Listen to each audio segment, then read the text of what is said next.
রহমতুল্লাহি আলহামদুলিল্লাহ আলহামদুলিল্লাহ আবদাল আফলাক ওয়াল আরদিন ওয়াসসালাতু ওয়াসসালামু আলা রাসূলিহি মুহাম্মাদি ওয়া আলা আলিহি ওয়া আসহাবিহি আজমাইন, আম্মা বাদ। আজকে আমরা বুখারী শরীফের কিতাবুল ঈমান থেকে কয়েকটি হাদিস নিয়ে আমরা কথা বলার চেষ্টা করব ইনশাআল্লাহ। ওমা তাওফিকি ইল্লা বিল্লাহ।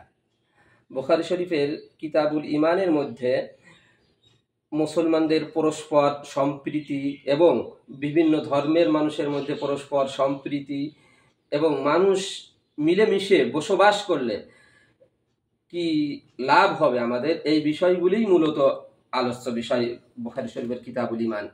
যেমন বুখারী শরীফের কিতাবুল ঈমানের ভিতর আনাস ইবনে মালিক রাদিয়াল্লাহু তাআলা আনহু থেকে হাদিস আসছে, রাসূল পাক সাল্লাল্লাহু আলাইহি ওয়াসাল্লাম বলেছেন, লা ইউমিনু আহাদুকুম হাত্তা ইউহিব্বা লি আখিহি মা ইউহিব্বু লিনাফসিহি।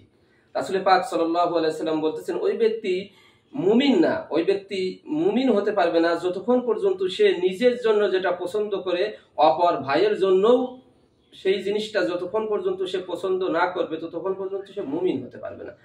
অর্থাৎ আমি যদি মনে করি যে আমি ভালো চাকরি করি, তাহলে আমার ভাইও কি ভালো চাকরি করুক। আমি যদি মনে করি আমার সন্তান ভালো লেখাপড়া করুক, আমার অপর ভাই, সে আমার আপন ভাই হোক, আমার পাড়া প্রতিবেশী ভাই হোক, আমার গ্রামবাসী হোক, আমার পরিচিত হোক, তার ছেলে তার মেয়েও ভালো মানুষ হোক, ভালো লেখাপড়া শিখুক, এইরকম প্রতিটি বিষয়। তারপরে আরো হাদিস আছে বুখারী শরীফের কিতাবুল ঈমানের মধ্যে, যেমন বুখারী শরীফের কিতাবুল ঈমানের মধ্যে আইয়ুল ইসলামি খায়রুন, ইসলামের ভিতর সব থেকে ভালো কাজ কোনটি, এই অর্থে দুটো হাদিস আছে। যেমন একটি হাদিস সাহাবায়ে কেরামগণ জিজ্ঞাসা করতেছেন, ইয়া রাসূলুল্লাহ আইয়ুল ইসলামি খায়রুন, ইসলামের ভিতর সব থেকে ভালো কাজ কোনটি? রাসূল পাক সাল্লাল্লাহু আলাইহি ওয়াসাল্লাম তার উত্তরে বললেন, তুতঈমুত তাআম ওয়া তাকরাউস সালাম আলা মান আরাফতা ওয়া মান লাম তা'রিফ। কথার অর্থ হচ্ছে রাসূল পাক সাল্লাল্লাহু আলাইহি ওয়াসাল্লাম বলতেছেন, ইসলামের ভিতর সব থেকে ভালো কাজ হচ্ছে যে মানুষকে খাওয়ানো, মানুষকে খাবার খাওয়ানো, আর দ্বিতীয় হচ্ছে মানুষকে সালাম দেওয়া, পরিচিত অপরিচিত সবাইকে সালাম দেওয়া। আমরা অনেক সময় মনে করি আমি একজনকে চিনি না, সালাম দিচ্ছি, সে মুসলিম কি অমুসলিম এইটা আমরা দ্বিধাদ্বন্দ্বে থাকি। কিন্তু আল্লাহ রাসূলুল্লাহ সাল্লাল্লাহু আলাইহি ওয়াসাল্লামের এই হাদিস দ্বারা এটা বোঝা যায় না যে আমি যাকে না চিনি, আমি যদি একজনকে চিনি সে অমুসলিম, আমি তাকে সালাম না দিলাম, কিন্তু আমি যদি তাকে না চিনি তাহলে আমি যে কাউকে সালাম দিতে পারি এবং সালামের প্রসার ঘটানো। আইয়ুল ইসলামি খায়রুন, এই কথা দিয়ে আরেকটা হাদিস আছে বুখারী শরীফে, সেখানেও দুটো জিনিসকে উত্তম বলা হয়েছে। এই হাদিসটার ভিতরেও রাসূল পাক সাল্লাল্লাহু আলাইহি সাল্লামের কাছে সাহাবায়ে কেরামগণ প্রশ্ন করতেছেন, আইয়ুল ইসলামি খায়রুন ইয়া রাসূলুল্লাহ, যে ইসলামের ভিতর সবথেকে ভালো কাজ কোনটি? রাসূল পাক সাল্লাল্লাহু আলাইহি সাল্লাম তার উত্তরে বলতেছেন, আল মুসলিমু মান সালিমাল মুসলিমুনা মিন লিসানিহি ওয়া ইয়াদিহি।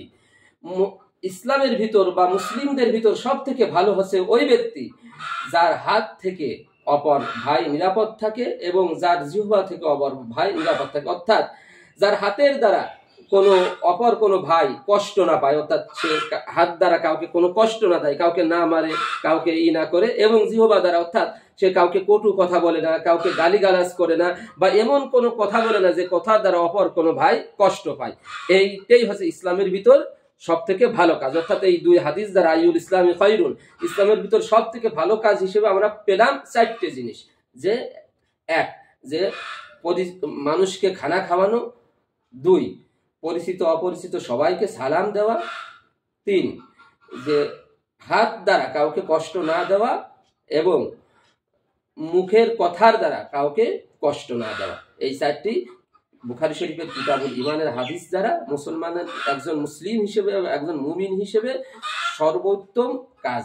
আল্লাহ তাআলা আমাদেরকে এই কাজগুলি আমল করার তৌফিক দান করুন। ওয়া মা আলাইনা ইল্লাল বালাগ। আসসালামু আলাইকুম ওয়া রাহমাতুল্লাহি ওয়া বারাকাতুহু।